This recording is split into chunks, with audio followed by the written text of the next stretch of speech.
How's it going? And welcome to Whiplash, the esports show. I'm David Bowman here with Carleigh Morgan again on week 2. How you doing, Carleigh?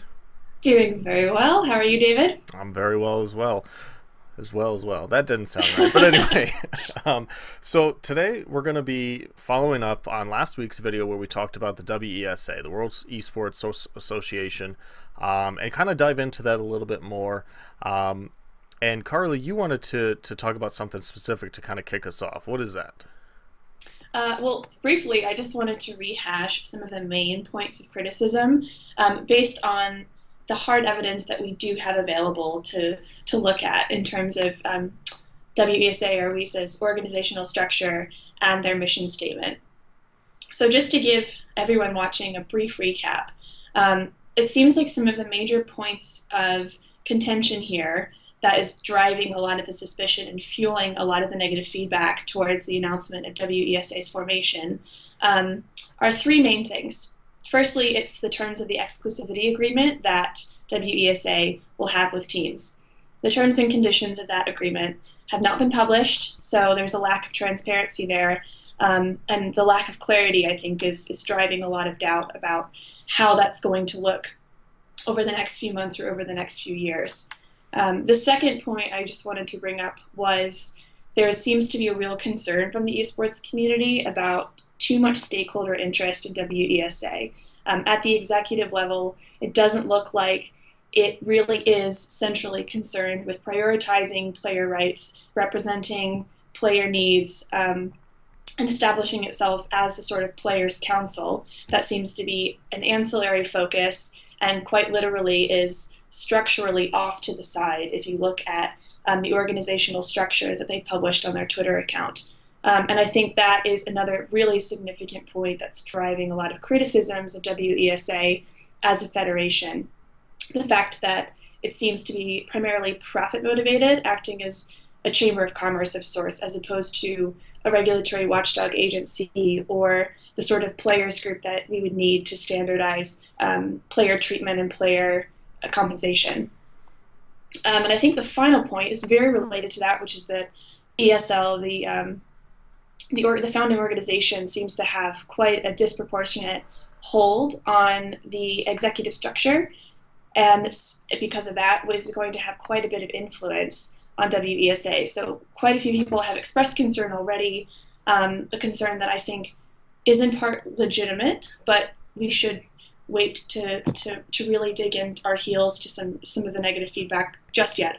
But I think the fact that ESL has 2 out of 4 executive board members represented in WESA is deeply concerning for members of the esports community because they have viewed WESA as nothing more than an instrument for ESL's own profit generation. Nice. And those are, well, where do we even start? So let's start with your first one, exclusivity. Mm-hmm. So, and it's very funny because their campaign, their PR campaign, which we know was just a giant mess, overall, tried to use the word inclusive versus exclusive. And a lot of people, and unfortunately it's a lot of ESL people, have made the point of that, teams that are in the WSA, are not limited to only participating within the WESA sanctioned events. Like they can do whatever they want.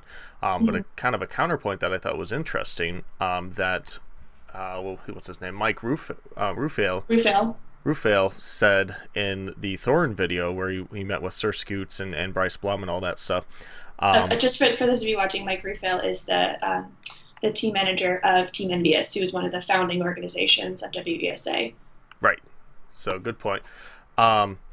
He said, even though, they have the freedom to participate in multiple different tournaments, he gave a comparison of how many tournaments his team played in last year versus this year, to where last year was so overwhelming where they were participating in at least 7 to 9 leagues throughout the year, and their players' quality of life balance was horrendous, where they're on, traveling constantly for 6 weeks to come back home to play 4 matches the next week, to travel again for another 6 weeks, and to where this year they've actually, before the WSA was even a thing, reduced that down to 3 leagues. And you know, it's one of those things where, as the quality of life and as we look at the physicality of players and players' rights and all that stuff keeps being brought to the limelight, more and more teams are going to be probably reducing down, like Envious has done, to only doing the bigger and better tournaments, because they're at that level to where they can compete for the largest prize pools. They're always going to qualify. They're always going to have that top quality of team. And naturally, over the next few years, the tournaments are going to filter down anyway. We're probably some groups are probably going to combine. We're going to see some tournaments fall off because the top teams aren't playing in them anymore. So, of an organization like the WSCA, with their exclusivity, inclusivity, type deal, isn't actually a bad thought on that point, because as the tournaments naturally consolidate, things like broadcast rights, like the Turner Twitch deal that just happened for the E-League, to where Twitch is now getting exclusive broadcasting rights to every single E-League match, including when it's live on TV. So you don't just have to watch TNT to watch that live match on Fridays at 10 p.m. You can now watch it on Twitch as well, because, there's a lot of people who don't have cable anymore with the whole internet and Hulu and Netflix and all that stuff. So, I don't blame WSAA for trying to set up this organization to be a little bit exclusive and inclusive, to try to help distribute that wealth a little bit from like these broadcasting rights that are coming in for these things. So I think they're... Yeah, I think... Go ahead, sorry. WESA is recognizing that there is a significant problem in the esports industry with the way that players earn an income. Primarily right now, even at the elite, highest level, players are only compensated through their tournament winnings and maybe occasionally through community-generated revenue that they're earning off of their Twitch streams, or they're earning off of maybe side sponsorship deals. But it's still a very precarious lifestyle for these elite professional athletes. As you pointed out, their work-life balance is incredibly off-kilter, and they're working very demanding hours, relentlessly training, and if they don't secure a top spot at one of these tournaments, and if they're not successful in winning these pools, then their earnings are not going to reflect the incredible amounts of hours and hard work and stress that they undergo in order to compete at an elite level. It's not a stable source of income. So I think WESA is very right to try to rectify that significant issue. It's one of the most, I think, central issues of esports today, and unfortunately there's a lot of divisive opinion surrounding it. So when you bring up the question of player compensation, player salaries, and what an industry standard salary would look like for players, it is kind of a conflagration of very opinionated remarks on both sides of the aisle, and we haven't really come to a consensus in the European framework, internationally, and a lot of that has to do with the qualification of a player as a legal entity. What are they in the eyes of the law as subjects, independent contractors, professional athletes, employees? The question's very up in the air. So I think the WESA's goal of trying to standardize what player salaries might look like and instituting those standards on an international level, not only is it a huge challenge, but it's ultimately the right objective. However, considering the way that they're structurally organized, it doesn't seem like that is going to be one of the driving and central parts of their mission. I sincerely would like to see them dedicate a lot of time and effort and public outreach to making that a core part of their organization and one of the biggest parts of their mission as a federation. But I am very skeptical of it playing out that way. Yeah, this week has definitely been rough for them as far as the PR side. And when you even see announcements like possibly FaZe is dropping out of WESA, whether or not that's true or not, I didn't actually see if anyone had confirmed that or not. It hasn't been verified. Okay. And at this point, I think we just have to very cautiously compartmentalize it in this speculation folder. True. Yeah. Because there hasn't been much hard evidence to go on. And But I think at the same time, you can look at that type of speculation and kind of so pull back from it a bit and view it as a phenomenon. Okay, even though this speculation isn't confirmed or has been denied, it's out there as a cultural phenomenon. It's out there as a social phenomenon. What's causing this speculation to generate? What might be fostering the sort of right cultural breeding ground that makes these speculations spread like wildfire? Why are they a part of the public's reaction to the WESA announcement? And I think part of that goes back to this long-standing mistrust in the esports community of corporate interests being represented at a powerful level in esports and hijacking that sense of kind of collaborative grassroots community feel that has dominated esports and that is so pivotal in making it the global phenomenon it is today. So I think WESA just really didn't consider that it would have a lot of persuading hearts and minds to do at the outset, because its announcement is one in a long line of announcements of a similar order, where they really have to respect and understand that at a grassroots level, there's going to be a lot of initial resistance to an organization that looks like it's representing the interests and priorities of an executive elite and not of the esports community. And I think even prior to their public announcement on Friday, when they had their press release in London and were facilitating Q&As with esports media and journalists, there is kind of a club-footedness or just almost a bumbleheadedness about the way that they're doing their PR approach. If they really had player interests in mind and they were really keen to develop a players' council or a platform for arbitrating disputes or representing player interests, you would think that they would be open and transparent about asking for community input, and that they would be publicizing that they're asking for community input, whether it's something as simple as tweeting a photo with a tantalizing teaser of big announcement coming in the esports pro players world, whatever that may look like.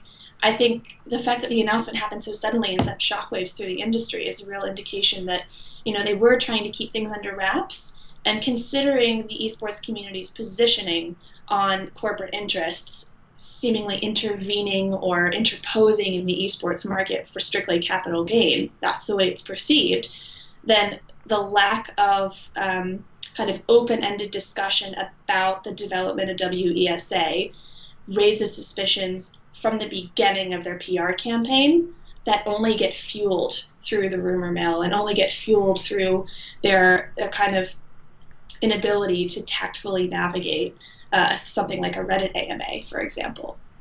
Yeah. And to kind of elaborate on some of those points, as far as to go back to your first point you made about ESLs and their significant influence in the WSCA and why they didn't reach out to tournament organizers. I forget who it was that made the point. But I think back to the beginning of this year. The beginning of this year was very exciting news-wise because a couple things were happening. One of the biggest ones was MLG was bought by Blizzard Activision, and this was at a point where MLG was basically bankrupt and about to shut down. So, a lot of people forget that even though MLG is now strong, they just had an amazing Counter-Strike major, they're doing a lot of big things, that's only because they basically got bailed out. And so from ESL's perspective, when they're looking at other leagues to join in this group, they probably dismissed them because 6 months ago they weren't bought by Activision Blizzard. They were failing. Faceit was on the downward trend as well until they joined with Twitch, and now they have the ECS, which is a huge big thing actually now, where it's probably going to compete with the E-League. So I kind of understand why they have, as it currently sits, why they have so much influence on the board, because when you're looking at these other leagues, these other tournaments, as far as just the CSGO realm, 6 months ago there were a lot of failing and questionable leagues that we didn't know if they were going to be around 6 months from now. And it's just, I don't know, it's one of those things where as we've had time to digest it, and I start looking at, and as you said, ignoring the speculation, ignoring the outcry, and start looking at some of the facts leading up to the situation, and looking back over the year, the last 18 months that they were having these discussions, you know, it kind of makes sense to a point that they're at where they're currently at. But I do have to do a little speculation, agree that I think the announcement was premature. Like, I think they should have, even after the leaked photo, just be like, as you said, say, hey, yes, this is a thing. You know, we'll release some information soon. Stay tuned in over the next couple weeks. Like, I would have given myself, if I was there in their footing, some time to really wait for that initial reaction from that leak to kind of simmer down, to kind of judge people's reactions, versus just assuming, hey, let's just launch something and it should be okay. Like, no, like, you know, take a minute to sit back and I think that their decision to move forward with the announcement represents maybe a misjudgment or a misapprehension of the community's response, but at the same time, is also indicative of that disconnect that the esports community has identified in other major organizations, where the executive interests are so far removed from the community level interests that there's just no understanding of the community level consensus. And that clearly wasn't a factor in their consideration to go ahead with this announcement. It's actually not clear. There's no kind of established data on whether the press leak caused them to move ahead their announcement, whether it catalyzed or expedited their decision to go ahead with the public announcement of WESA. Certainly the press leak caught them off guard. I mean, that much is very clear. But if they were planning to go ahead and make WESA public on Friday, then I think we also need to consider that, again, that just reinforces that they've had a very faulty press strategy, because it didn't feel like they were prepared to be answering questions on Friday, let alone talking in intimate detail about the function and organization of their structure as a federation and what their larger goals and missions were. Their website was live, but I'm not necessarily sure that they were in a position to answer very specific questions or to face the interrogation that they faced on multiple social media channels. So I'm not quite sure how to. I certainly don't praise them for the way that they've handled the public relations so far. But I will say they are reaching out to individuals, especially individuals who are being publicly vocal about their criticisms of WESA, or are just being publicly vocal about any sort of neutral reaction to WESA. And I can testify to the fact that that ESL's primary PR manager is taking a very individual approach to soliciting community feedback. So I think they now do recognize that they severely mishandled their PR approach, and they're now kind of on a campaign of damage control and kind of some social reparations. So I think they are now a little more aware of the community's reaction than they weren't at all when they first made the announcement. Yeah, which is a good sign to see. And the one person out of anyone involved in WESA that I think has had a solid footing as far as handling it, and I don't know if it's a language barrier or not, because I know a lot of the European teams, I'm sure English isn't their first language. But like Mike Rufael for Envious has honestly been on point in every single conversation he's had. And I know he mentioned like he wanted to be in London for that initial press release, but because of, hey, he just got an LCS team, and he, like, even in the middle of Thorne's show, he was messaging potential players for his LCS team. Like, it's one of those things where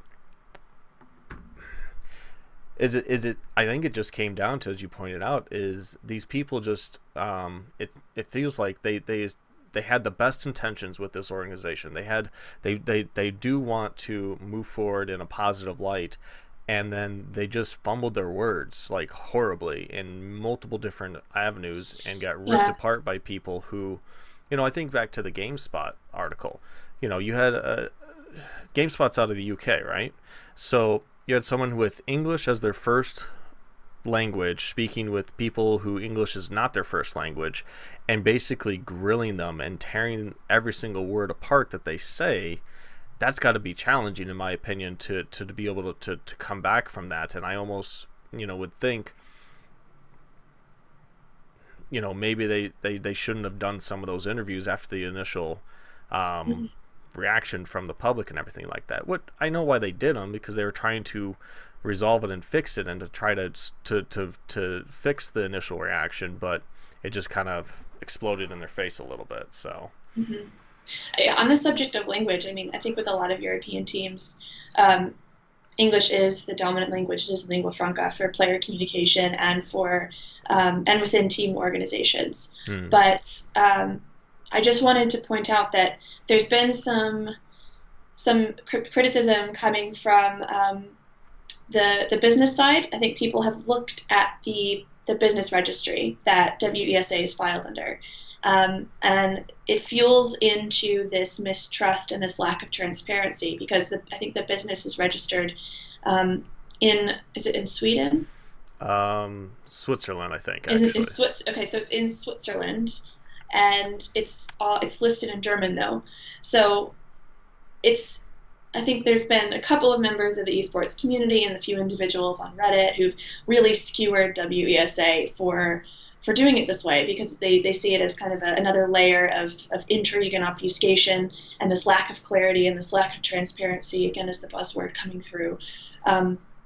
It's just adding fuel to that skepticism and sowing further seeds of doubt. But I think it's incredibly essential when making that criticism to temper it with the knowledge that if WESA is operating primarily in the European circuit, this might just be an example of the multiculturalism that is, a central character and a central qualifying feature of a lot of the leagues and teams and organizations that play over here.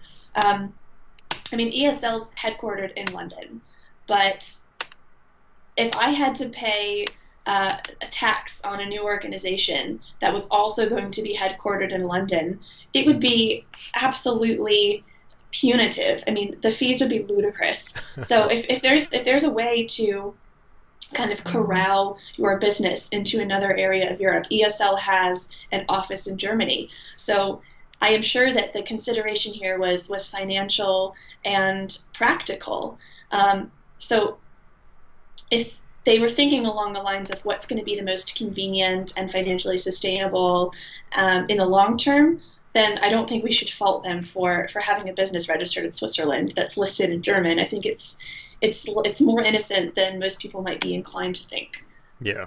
And do you remember if there was, I can't remember, I know the speculation on nonprofit came up, and I don't know if I can't remember if that came from WESA people or if that came as a question from the outside that, because I know they're not registered as a nonprofit. The translation for the word is association or club as far as the type of business that they're registered, which I know that's just Google Translate helping me out. But,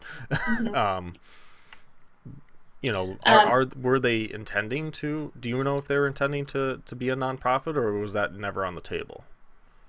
I actually can't speak to their intentions. I know that, as you said, they're not registered as a nonprofit.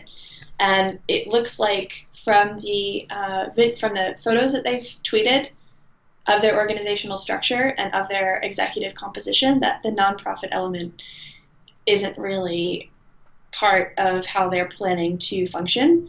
That's not to say they might not incorporate it kind of as an ancillary body, like a nonprofit agency off to the side. Yeah. But there's so little we know about their classification as an organization, despite their very brief mission statement, that I would hesitate to speculate on that front. The question of whether they're a nonprofit has come up, though, and there have been quite a few individuals who've posed it, especially on they did an AMA last week on Counter-Strike Global Offensive, a subreddit. And the question thread is just miles long, and that question came up repeatedly. And as far as I know, there wasn't a very direct answer in response to that. So maybe it's something they're still working towards. Maybe it's something that they're deliberately avoiding in terms of answering, or maybe it's something they plan on incorporating later, but they don't have the details to disclose at this juncture. Nice. Sorry. There are so many ways of interpreting that internet silence. Yeah, that's true. Now to talk a little bit about players, and their influence in the WSCA. Now, initially, as it's set up, they have the vague player council. Mm-hmm. You know, The player council, the vague player council is yeah, not its official name, although I think many people are bracketing vague at the beginning of that. yeah. Which I know initially in a lot of their press statements, they were stated as to be in an advisory role. Now, according to Mike again, which I keep going back to him because he keeps giving straightforward answers, in my opinion, which help see through the fog in a lot of these things. And when he was asked about this question, he said, since the public outcry over this, we are actually looking into changing the player's role from an advisory to actually being a member of the board. Now, that hasn't happened yet, but he says they are looking into it because he goes, the whole point of this organization is to try to grow esports and to better do things. And if having them on the board to have an actual decision making capacity, makes for a better system, he's like, that's what we're here for. I mean, that's why we want to include more teams. We want to include more people involved in this thing because we want it to be a collective arrangement to actually grow and move forward. We don't want it to be, like it. He's specified. He's like, that's why we don't want it to be exclusive, but we also don't want it to be inclusive. And I think in our discussion on the Esports Professionals Network, as we're doing a whole nother side project there, we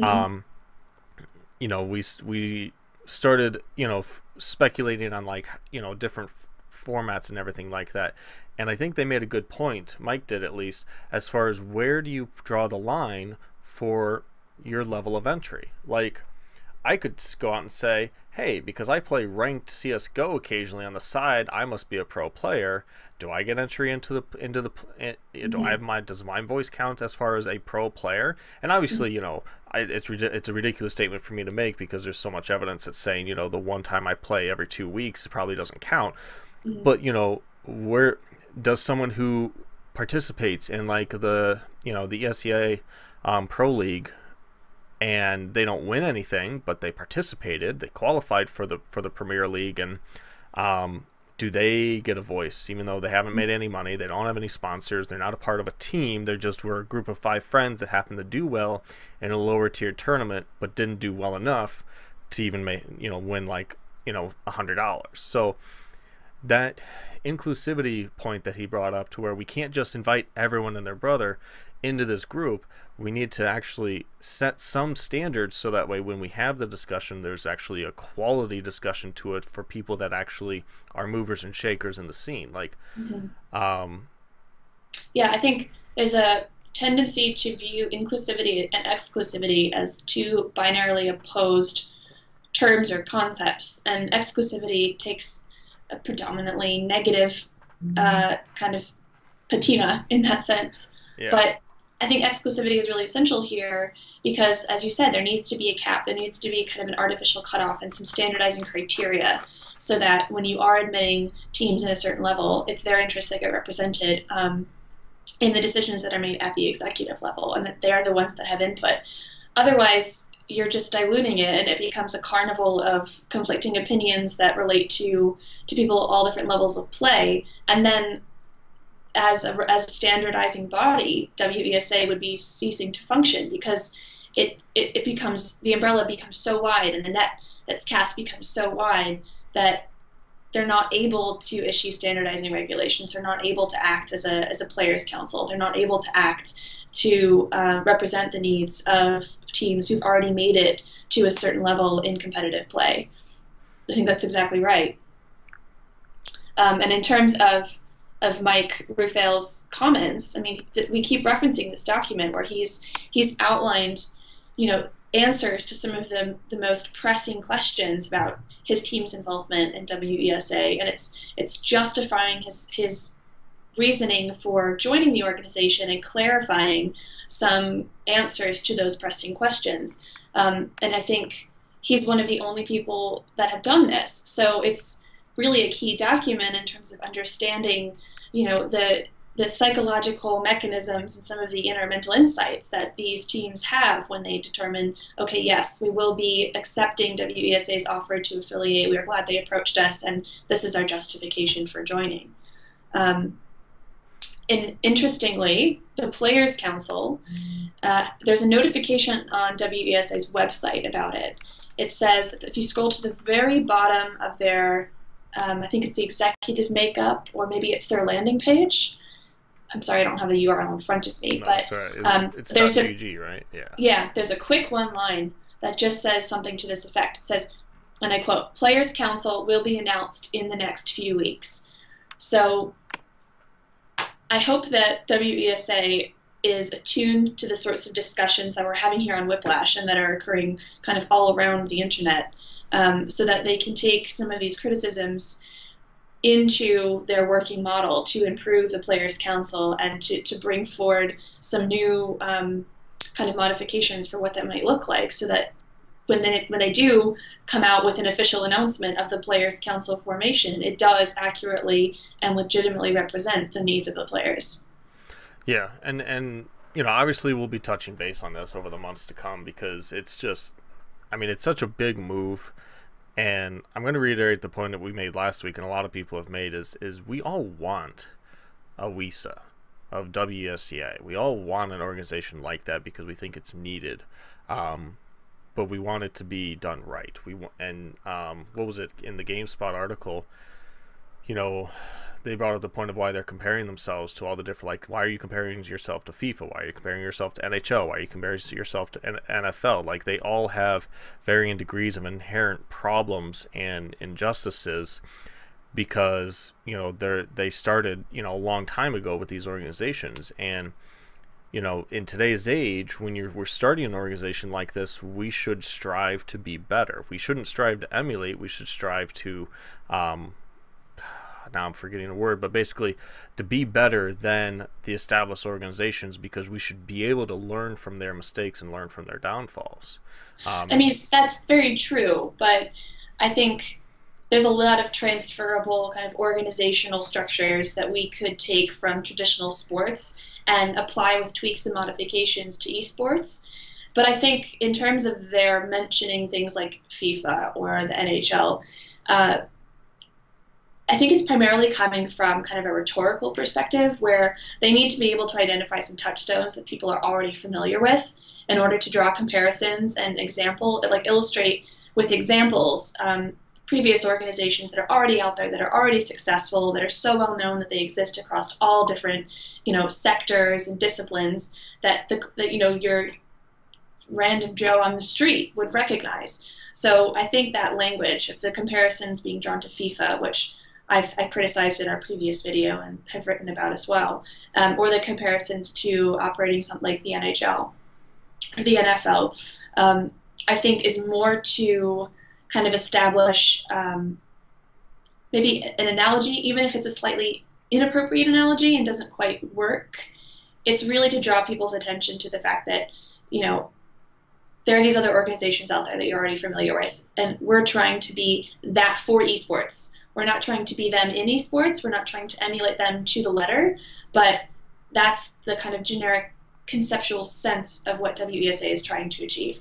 That's true, and you bring up a good point of the general population's perspective on this organization versus those of us that are like heavily ingrained and entrenched in esports. Like, I think GameSpot is one of the few mainstream news outlets that actually had a massively negative article for people to read.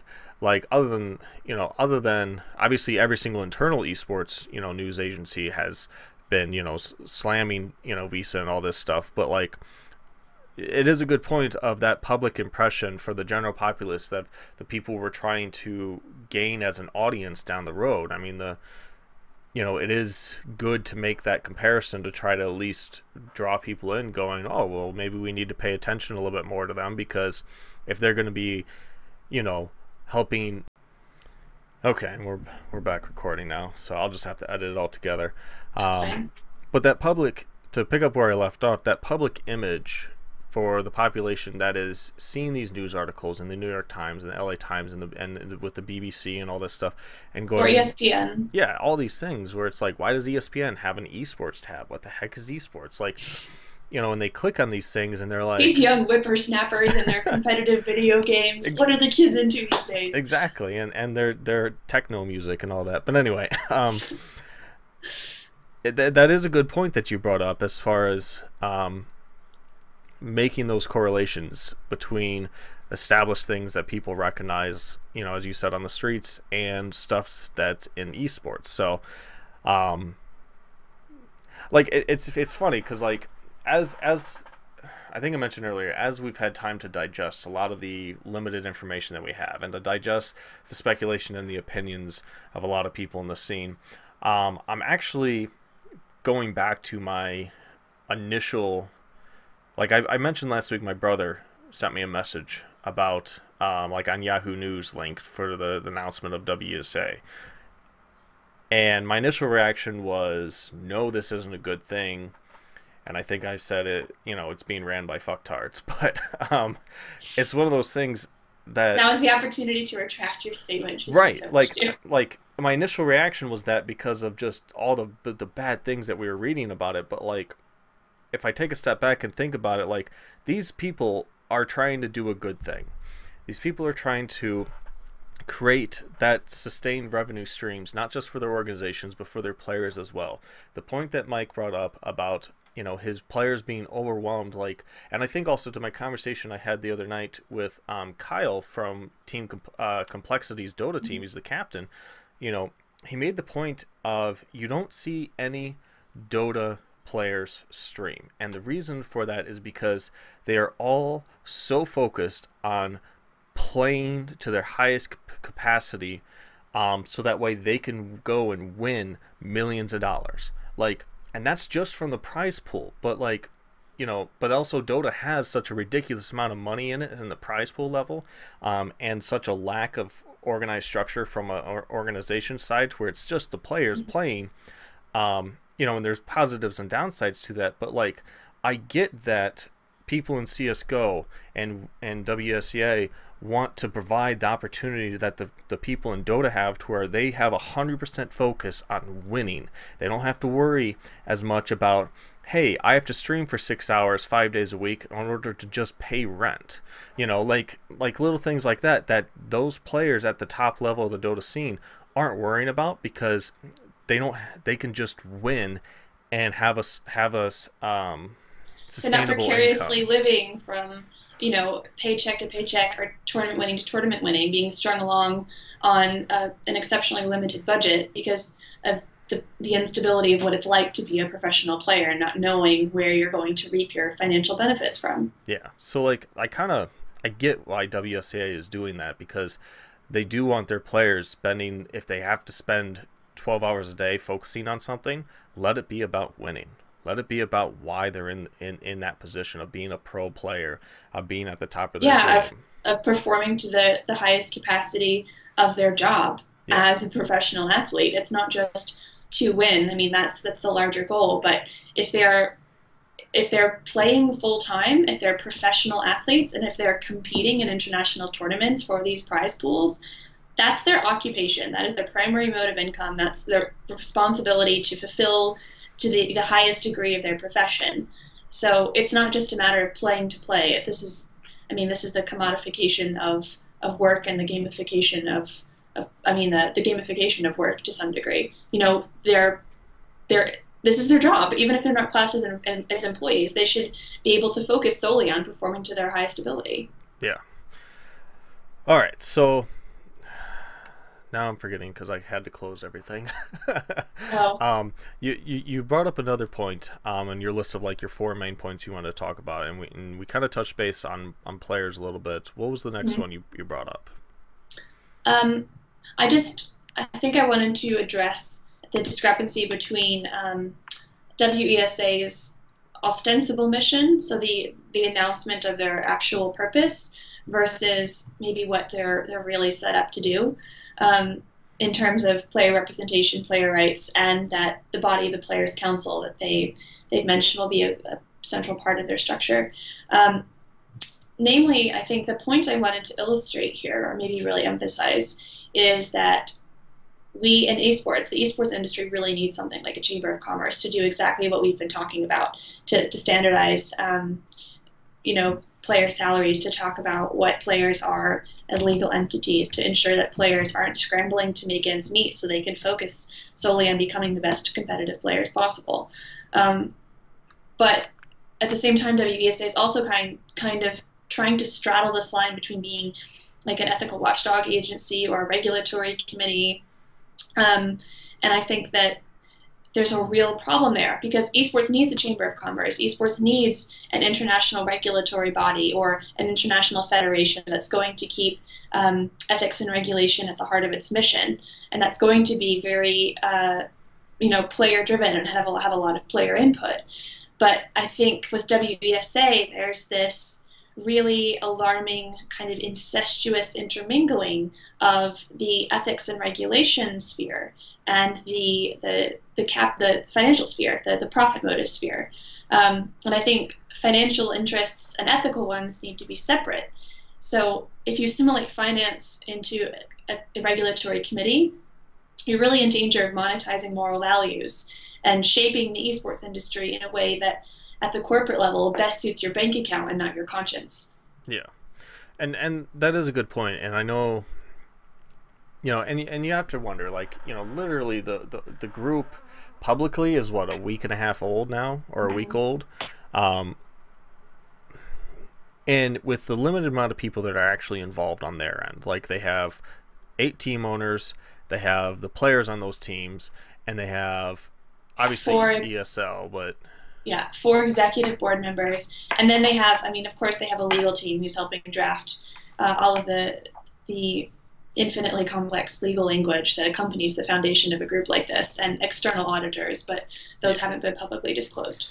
And you have to wonder that maybe that is their actual end goal. Like, we're just trying to get the general group together, moving forward in the same direction, and then, part of their, and you have to wonder, based on some of their messages, that figuring out what to do on that what the point you brought up of separating the financial and the regulatory sections, maybe that's one of the things they're trying to solve. Maybe they're in there as they move forward, they all realize they need that separation, and so they set up, I think we've used the term pillars in some discussions, setting up a pillar just for the regulatory section, and you have members of that committee from these teams and from the organizations and everything like that, to where like everyone gets a vote and decision makers, and then you have a separate committee for the financial side of things, to where if a WESA like if the ESL Pro League also WESA, you keep saying WESEA. Okay. I need to draw that to your attention before it becomes kind of calcified as a habit. So I'll just WESA, there we go, WESA, whatever it is, the WESA words. See, it's early in the morning here. It's not good. It sounds a little less like Jar Jar Binks when he used the acronym WESEA, but it's a mouthful and it's not right. So yeah. Creating a separate body as well to handle, say, if like the ESL Pro League, that's the first WESA sponsored league, gets TV rights. Like, I know they've been really driving to have almost daily, there are multiple matches on the ESL Pro League that you can tune into on Twitch, which is kind of exciting, actually, to a point, to think that kind of like with traditional baseball and basketball, to where most nights a week you can tune in and watch a game. It may not be your team, but eventually you will get to the point where you follow your team and hey, on Tuesday and Saturday they're playing in matches, so I'm going to tune in. And if they get TV rights or something like that, having that second regulatory body to negotiate that deal and the rights to that thing, so that way that all the teams and the players get a fair chunk of that money that's coming in, that would be a good thing. Like, overall, I think having separate pillars to handle each sections of whether it's regulatory and the financial thing and all that stuff, I think that would be a good thing, as these things are and more money's being brought into the scene. the data that keeps being brought in of speculating, how much the scene's going to be worth. Like, they were like by 2019 it was going to be $1 billion industry. Now they're saying next year it's going to be $1 billion industry. Like, it keeps exploding, and this year has been such the growth is rapid just staggering. growth. It's absolutely exponential. Yeah. And I think to bring one of my points back to the justification for this organization in the first place. I mean, esports in terms of having internationally recognized, enforceable, transparent standards that do anything from tournament organization to negotiating player salaries to facilitating easier visa processes for players that are competing internationally. There isn't anything like that. And it's really a Wild West in terms of having kind of a complete vacuum of any sort of regulatory system. And when you're looking at the projected value of the esports industry over the next few years and thinking of all the investment opportunities and recognizing that there's going to be a lot of individual investors and huge multinational corporations who want a piece of this pie, they're going to be really reticent to invest in an industry that doesn't have standardized regulations down. There was an article on ESPN recently about why this is such a significant issue. In fact, I think it came on the heels of Riot's competitive rulings and why this posed such a problem for investors, making them quite skittish about supporting an industry that, can't regulate itself effectively. Yeah, and I'll have to go and read that article, but it is a fair point, and it's something that it's not just a recent issue with investors being skittish of getting involved. Like this has been going on since the dawn of competitive gaming becoming a real thing. We're talking 10, 15, 20 years ago. There's always been an interest of investors and sponsors wanting to get in, but how that guarantee of ROI hasn't really mattered until recently. And the problem is it hasn't really mattered actually until, because the only reason we have the scene we have currently is actually the developer side, which is a whole nother ball of argument, because it wasn't until you had your major developers like Riot and Valve start organizing professional gaming tournaments. Before then, it was all that grassroots fan based, and which was even more scary for investors and sponsors to get attached to, because there was zero structure. But at least when Riot and Valve started taking on some of that cost, especially the initial startup cost, and they had other ways, the risks and the responsibilities, and they had other ways to guarantee their ROI essentially through in-game purchases and all this stuff. They had alternate sources of income. That was really the dawn of the current esports scene as we have it, and you have to wonder how is, like, since the WESA is a Counter-Strike focused initially, and obviously they have long-term aspirations, but that's probably 5-10 years down the road to before they really start to touch other games, in my opinion. It could be sooner, but I really doubt it. I think they need to get their shit together first and have an actual solid base structure. But I mean, I just want to jump in here and kind of reiterate and reinforce your comment that, they are just getting started. So maybe their strategy is to take the slow and steady approach, and they really wanted to make an announcement while they're still at the building block stages. So they're thinking of positively impacting and structurally supporting and regulating the Counter-Strike scene first, with the affiliated teams and the ESL executive founders that they already have as part of their federation. And maybe once that is successful and they've laid the groundwork for their regulatory intervention in Counter-Strike, then they expand to include global team affiliations and global organizations, and incorporate other types of competitive games in their league structure. Yeah. So, and that's a good point. And I kind of wish if they would have just said that once in their PR campaign, that would have probably alleviated so many headaches they've had recently. Just be like, hey, we're getting started, we're announcing, but this is a long-term project. If they probably would have said that, that probably would have taken away some of the lashback that they've had, essentially. I don't think that's a word, but anyway. Backlash, I think, is the word Backlash, yeah. So, yeah, and Mike Ruffell did address that in the Team Envious manifesto that he published. I mean, he recognizes, maybe on behalf of WESA, or perhaps it's on an individual basis where he's trying to distance himself from their PR strategy. He says something like, there's a long road ahead for WESA. I recognize this.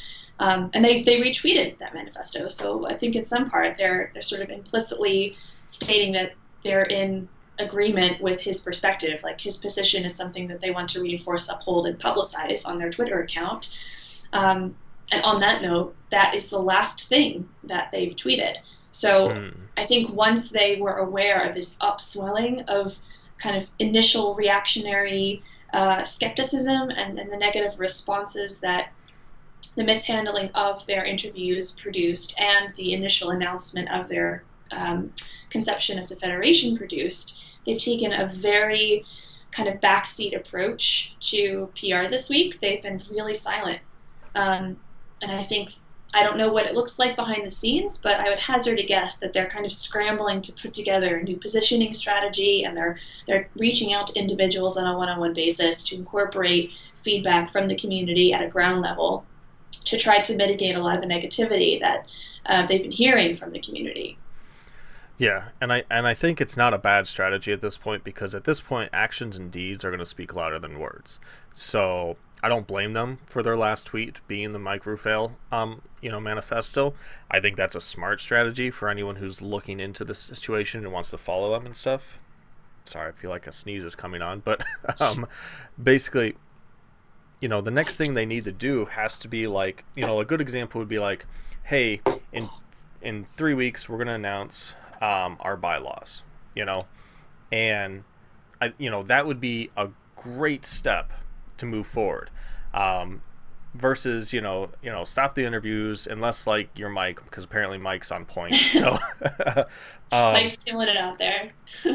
But showing an actual thing like that would actually be tangible, like I guess but demonstrating to the public that they've taken these things into consideration and they're moving forward with them, or they're reformulating their plan, or that they're just they acknowledge that the criticisms exist. Like, hey guys, we've received you out and clear. This is what we're doing moving forward. We'd like to introduce to you the following steps and include you as part of that conversation. I mean, even if the inclusion at this stage is superficial, where the Reddit hive mind or community input isn't really kind of an equal back and forth, where obviously WESA is going to have a lot more say in the look of their organization moving forward than some random individual posting on their Reddit AMA. But the inclusion in that sense would be the fostering a feeling of recognition and respect, like, hey guys, we see you. Here's what we're doing. We want you to be part of this conversation. I think that as a gesture would be really powerful. Yeah, I 100% agree. And I want to, for anyone's watching, to kind of elaborate on her point, what's going to be more effective to get your point across to the WESA is similar to what we're doing, or writing an article, putting constructive criticism in a proper format to actually that they can take and break down and stuff like that, like how we're breaking down all the different facts and lack of facts that are out there about this organization, not just sending them a tweet going you suck, like take a minute to put together some constructive criticism. And I know our community, the Esports Professionals Network that we're a part of, is actually doing that, and it's kind of exciting to see where that conversation has developed in the last 2 days. To the point where there's like multiple documents out there that you and Tyler and Shane, have all put together, highlighting different aspects, and to kind of play on Bryce Blum's little wording of the Esports United Nations. Yeah, exactly. Yeah, I think that's effectively what we really need in the industry. At WESA, I could see as working in tandem with that, but I think given their organizational structure, given how they're prioritizing the mission of what they purport to do, it seems like they are inclined to operate as much more of a chamber of commerce which is something that esports definitely needs, but it needs to be separate and distinct from the United Nations that targets player rights and kind of ethics and regulation more heavily. But I just want to comment on your point about the Esports Professional Network. So there's a lot of us on there dialoguing about WESA and trying to outline the hard evidence. What do we know definitively about WESA, and what can we set aside as speculation? What can we set aside as kind of unfounded rumors, things that might be factual in basis, but that we don't have the tangible or concrete data to reinforce. So, there's been a lot of controversy about who ESL initially approached to join this organization, and some kind of petty ad hominem attacks back and forth on Twitter, and team owners and ESL kind of throwing shade at each other, like, well, we were never approached, or just a lot of speculation about those back and forth exchanges. And I think what that's generated is some really good discussion, taking forward what we do know about WESA and what we do know we dislike about WESA, and then positively and constructively transforming those critiques into proposals for a United Nations of esports, and creating a working document with community input from the Esports Professionals Network about what that looks like, how that operates, how it's funded, and who it represents. So I touched on this last time, but if nothing else, WESA coming out and creating such a negative backlash in the community is a great way to recognize what we do need. Okay, so we have this example of WESA, and I don't think it works because of XYZ, here's my justification. And then taking that material, we can say, all right, let's make the opposite, or let's make something slightly different that we do know works, or that we do suspect would be a better federation for esports. Yeah, and basically making proactive steps, even if we take our proposal and we take WESA's proposal and put them all together at the end of the day, I think that's important. And yes, we're a part of the Esports Professionals Network, which is in my opinion, an outstanding network of individuals who are passionate about esports and involved in esports in different ways. But we're not the only voice out there. There are other organizations out there. I believe you're involved in one that is actually trying. I know they just had a slight public statement on their website recently saying how they're reaching out to the WESA to try to collaborate and to try to support and do, to try to make it a community growth and development of something that the scene does need, whether it is like a chamber of commerce and a separate pillar for regulation and all that stuff. It is good to see that there are many different groups in the esports community that are actually being proactive about how they're going to help grow this this dilemma or organization or whatever it ends up being. Mm-hmm.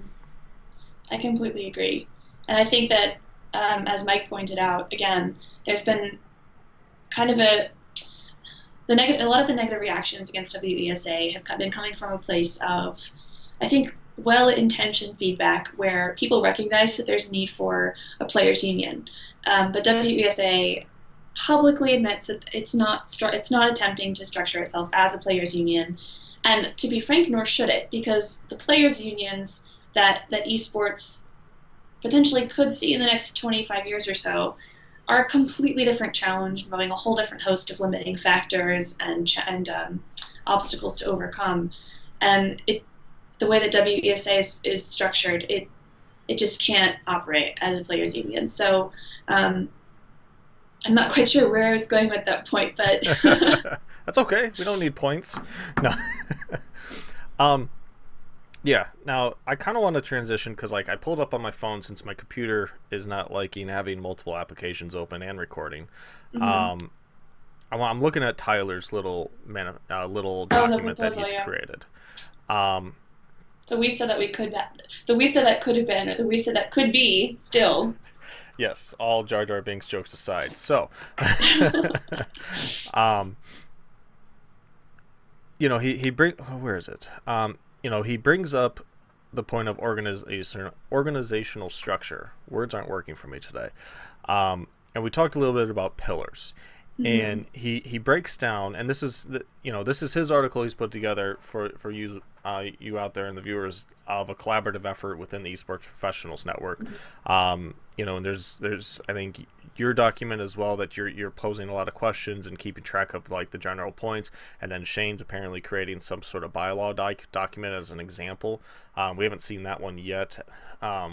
But yeah, so I think working in tandem, there's three of us on that Slack group on the Esports Professionals Network that are just taking it upon ourselves to craft community documents that are reflective of the Esports Professional Network's consensus about WESA and how to respond moving forward. So mine is, as you pointed out, sort of a crystallization of some of the common critiques that we've seen and some unanswered questions. And trying to compartmentalize the hard evidence from the speculation and sifting through the rumor mill to find the really critical points about WESA we need to then move towards Tyler's approach, which is crafting a proposal of something like the Esports United Nations.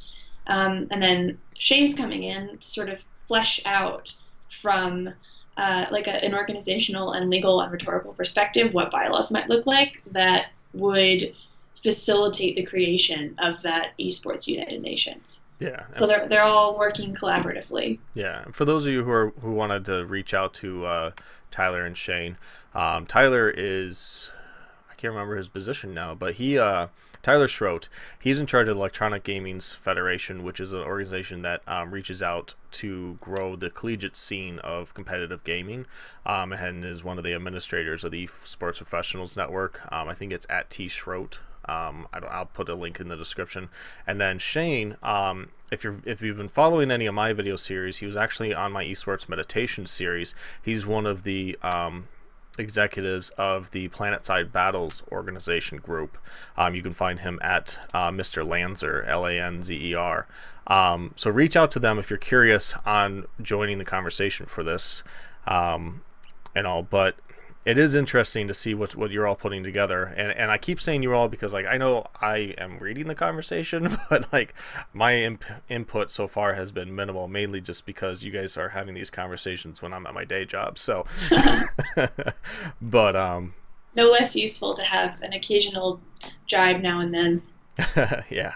So I kind of want to look at the general structure that we've put together, because we've seen the one infographic of the weird pyramid of WESA's structure, and and if you don't mind, I kind of want to dive into some of the bigger points of where we would prefer to see an organization like WESA be actually structured like.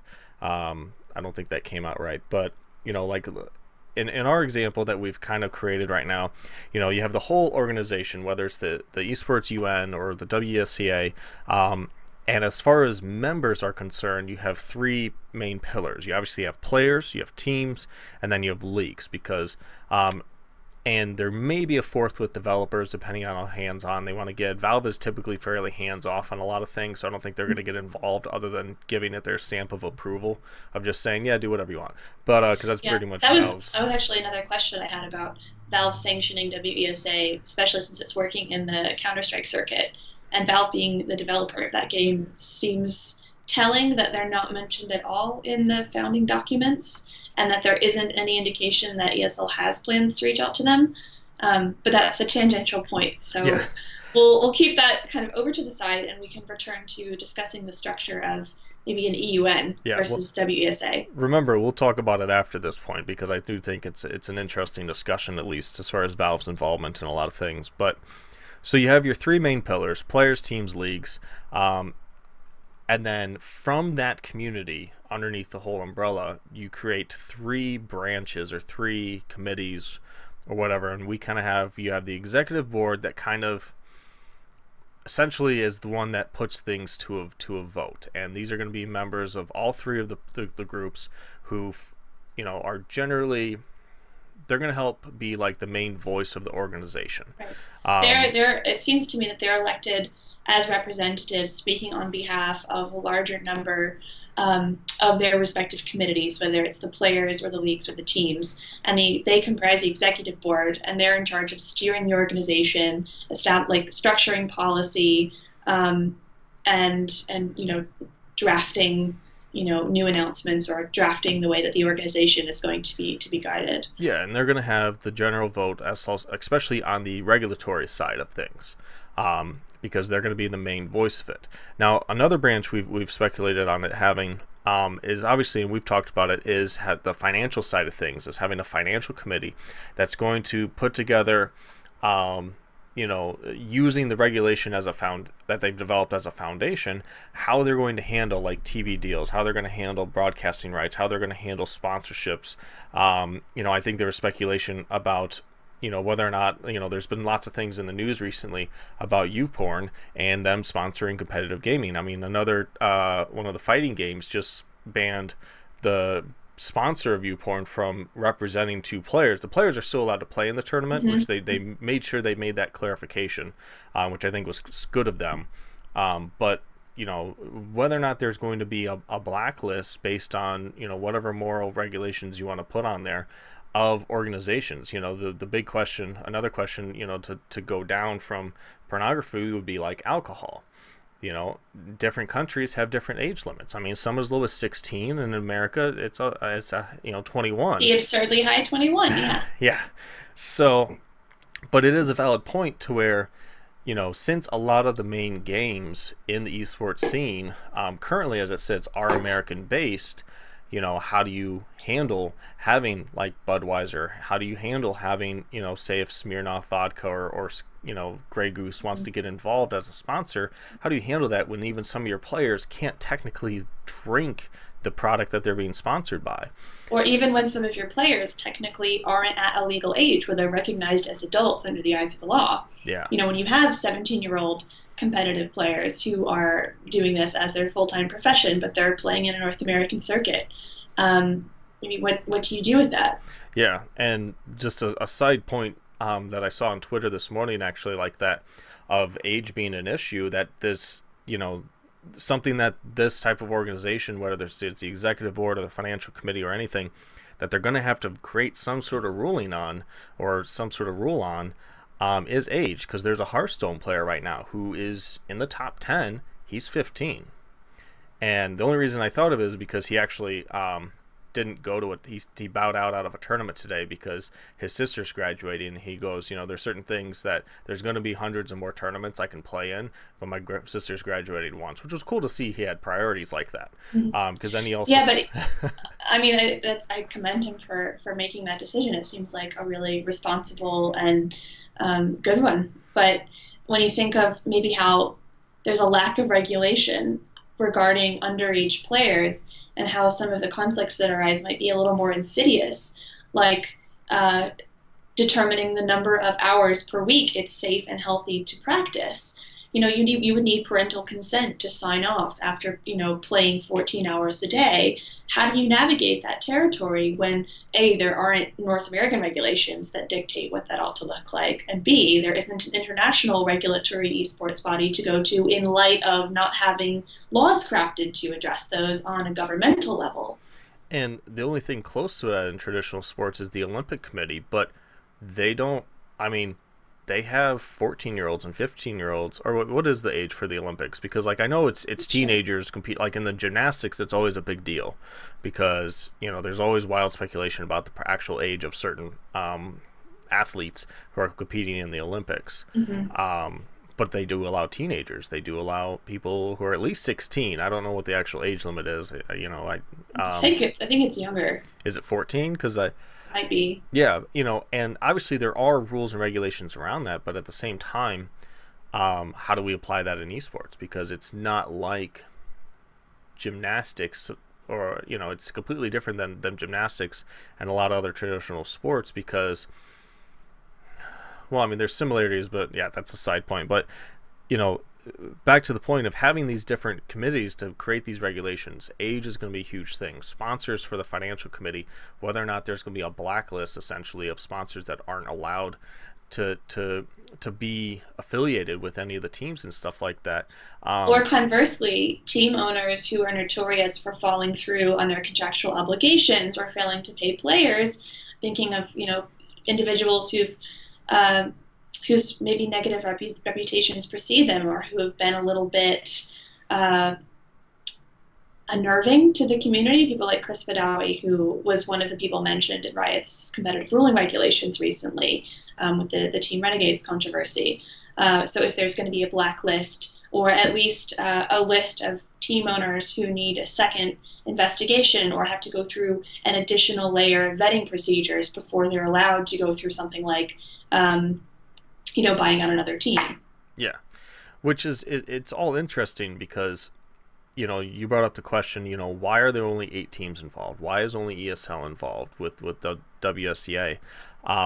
And qualifications to getting in a group like that or participating in a group like that do matter, whether it's age or your past history, and stuff like that, and Or your longevity and respect as a team. I right, mean, this is circling back to our earlier point about having a baseline criteria that is certainly exclusive to some degree, but because that exclusivity is raising the bar of what teams are admitted, hopefully that will raise the bar for standards across the entire global industry of esports. yeah, So you're not diluting it with, like you said, those amateur players who might make a decent side income off of it, but aren't classed as pro athletes or pro gamers. yeah.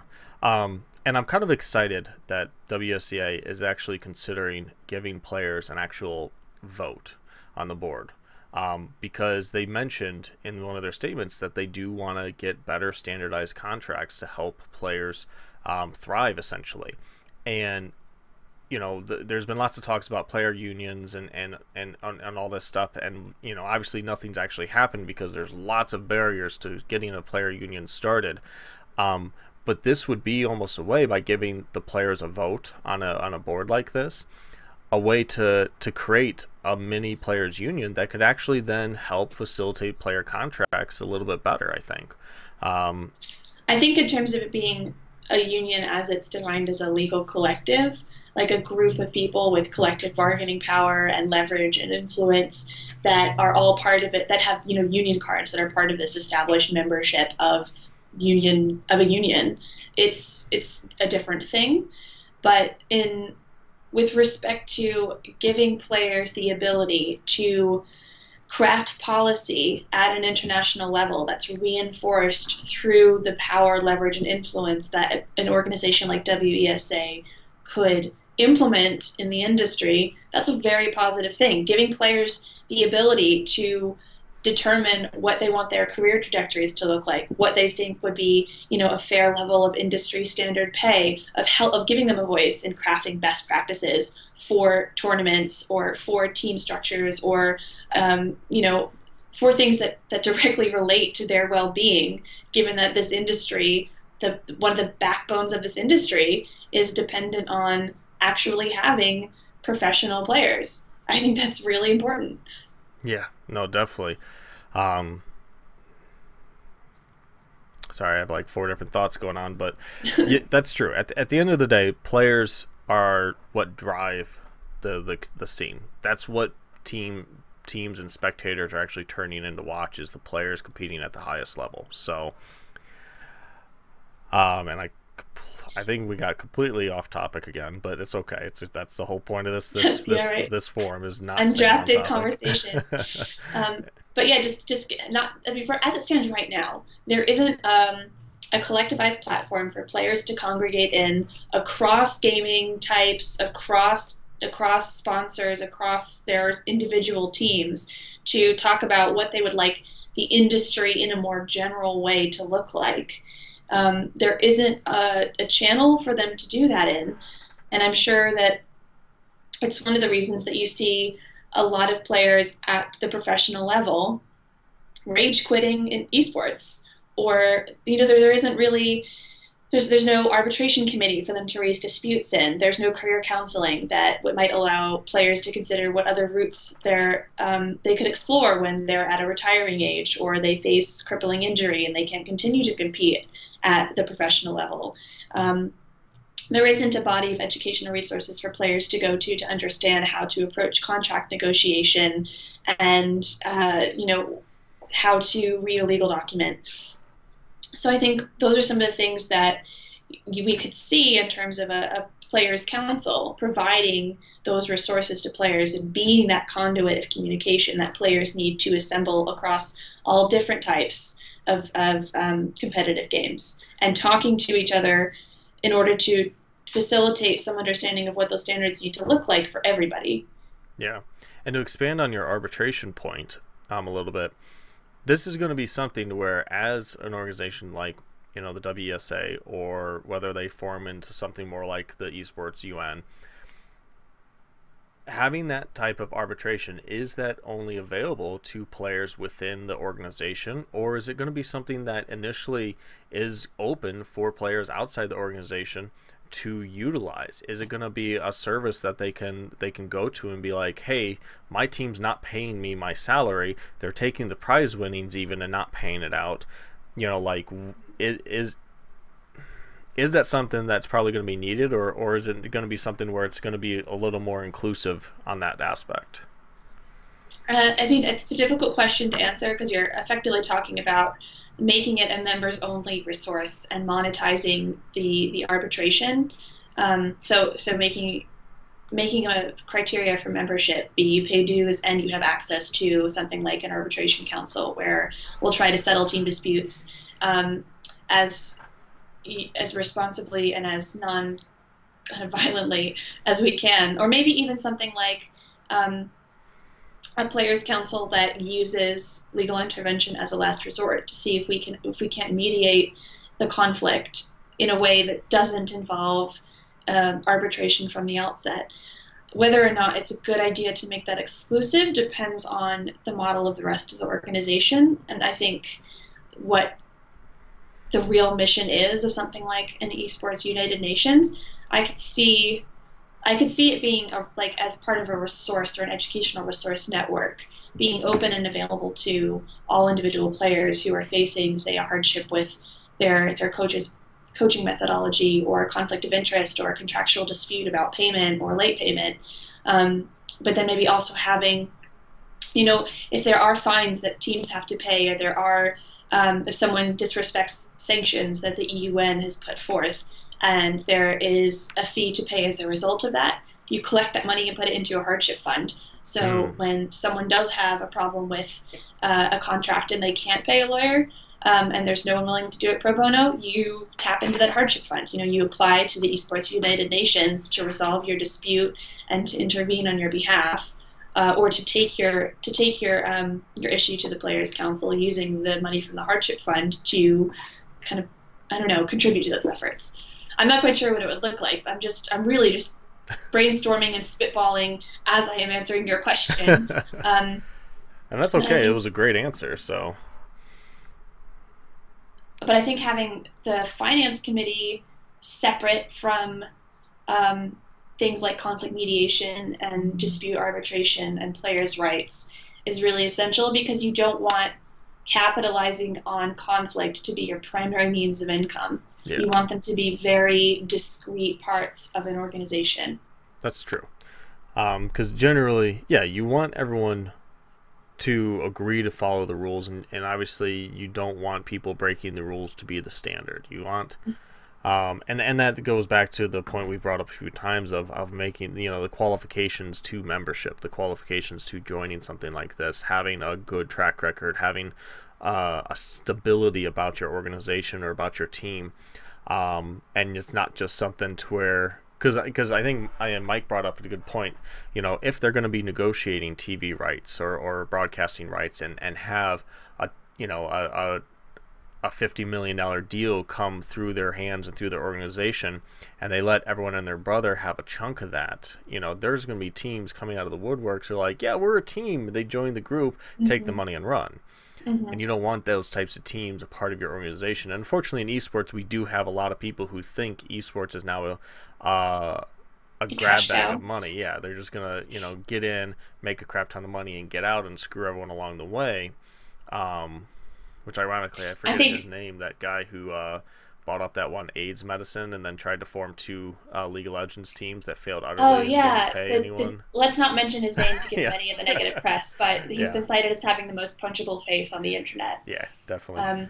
But we don't want people like him in the scene. So, I don't even remember his name, and I'm kind of glad I'm on Don't that don't band. look it up. I'm not. No, Why I'm would you not. pollute your memory with that? Right. So, Um, but it's overall and like. I think Go your ahead. point. I just want to latch on to your point about it not being strictly punitive.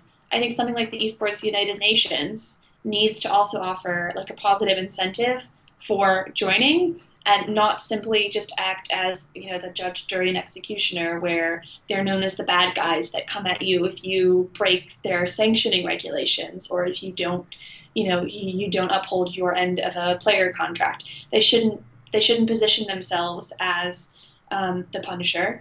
I think there should be a measure of positive reinforcement and incentive built into the way that the EUN works as a model. And one of my proposals for that was to do something like, offer up the possibility to nominate exceptionally, well-regarded teams or tournament organizers that do a really respectable and successful job and cover every single aspect of tournament organization flawlessly. Offer up the opportunity to nominate them for their hard work and have some sort of award scheme that is highly celebrated, that can acknowledge that there are people out there who are doing a tremendous job positively shaping the esports industry, as opposed to just being, the monstrous finger wagging entity. No, no, no, you can't do that.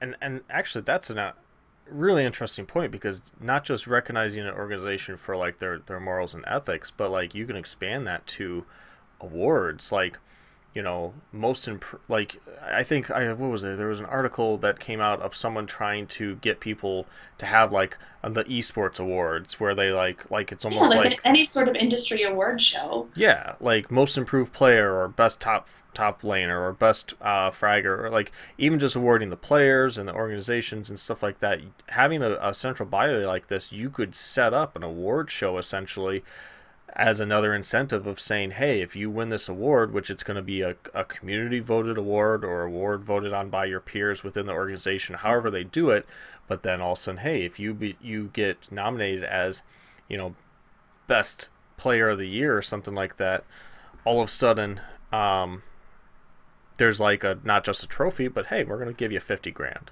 or something like that. Exactly. Like Yeah. there could be a good reward system in a lot of different areas. Wow, areas. Anyway, words are not helping I me know. I today. think. I think that working alongside of the community input, like the community votes, really making, you know, feeling contributing to that sense of community involvement. Again, that's so important, and maybe doing it in coordination with something like an esports industry conference or an esports tournament, where you can gather together and congregate all of these different teams across all these different games in one place at the same time and making a huge expo out of it. Yeah, And I mean, in that sense, it's also a huge revenue generating stream to have, a massive multi-million dollar event put on where you've got esports fans, enthusiasts, professional players, teams, league organizers, game developers represented, and this award ceremony. It could be a huge thing. yeah. Um, and another thing I thought of, because lots of people do it, is at that event, if you want to drive viewership, have an all-star tournament. Exactly. Have a tournament between, like, I know people already do this, have a tournament between the casters or something ridiculous, that's just funny and over the top, and it doesn't matter, and put some ridiculous prize to it. And like Bud Light's terrible attempt at trying to do this. Oh, Yeah, like they just botched that up from the outset. yeah, but like you could have something like that at this big expo and event and actually make it legitimate. Not And if it having, if it were if it were sponsored by multinational corporations like Coca-Cola or Red Bull, who've made a successful foray into esports, um, of course they still want to grow their brand and they want to know how to connect with the gaming community and the primarily millennial audience that comprises the core demographic of esports. So why not have them fund this massive expo slash award ceremony and also use it as an opportunity to get, uh, you know, targeted data on their primary demographic, and have them also have a booth on the floor where you can interact with people, and there's like prize giveaways and small cash giveaways for just individuals who want to attend the event. I mean, yeah, it could be a huge resource for them to capitalize on, but it could also be a way for the EUN to fund that award ceremony. True, absolutely. You know, and it's kind of funny because as we start talking about all these things, like there's no way they can be a nonprofit because there's just too many good beneficial opportunities in the scene that an organization like this can help facilitate for the teams and players in general. Mm-hmm. That, you know, I don't blame them for how they're set up currently, because they're, as you know, we're just speculating now on all the opportunities that we see in other like sports and stuff like that, and how they're coming in esports. One way or another, they're coming, and having an organization to actually help these teams and players take advantage of those opportunities is going to be important. So yeah, and not being listed as a nonprofit is not an eternally damning feature of your organization. I think that something like WESA not being a nonprofit, I don't necessarily consider that a criticism of their, you know, their typology as a company. You know, they need revenue in order to employ people who are going to standardize the industry. And I don't think of not having nonprofit status as an ethically damning notion by any means. Yeah. In fact, if you look at a lot of nonprofits, there's a lot of corruption and embezzling and bribery that goes on anyway. So it's you might as well just make it a legit business. I know, you should really just like there needs to be this sense of dissociating nonprofit as good and for-profit as bad, because I think it's ultimately about the people that they're using to populate their organization and what their core mission is and how they implement it. Do they have esports as an industry's best interest at heart? Do they incorporate player feedback into that? Yeah. Oh, cool. Well, I don't know if there's any other was there anything else you wanted to talk about today, or is it more for future discussion as we see how this unfolds? I could see us definitely touching on or doing quite a few involved discussions on unionizing in esports and what unions look like and all the barriers and challenges that would need to be overcome to doing that. But in terms of the second part of our WESA dialogue, I think we've covered a fair amount, so we should spare the people our rambling.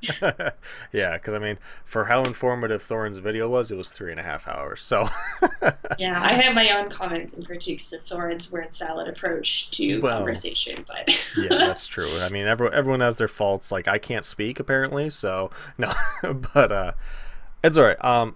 I think this was good. I think getting this information out is going to be exciting.